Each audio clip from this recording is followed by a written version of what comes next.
വനത്തിൻ പൂക്കളിലെ അഴകെ ഇവളിൽ കണ്ടു മനസ്സിൻ തീരത്തിരാ.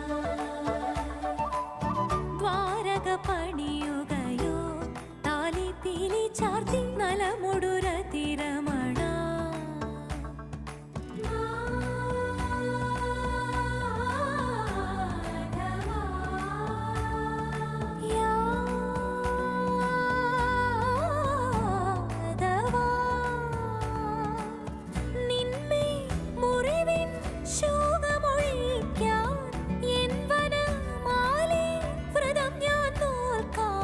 പാപം എല്ലാം ഞാൻ ഏറ്റിടാം.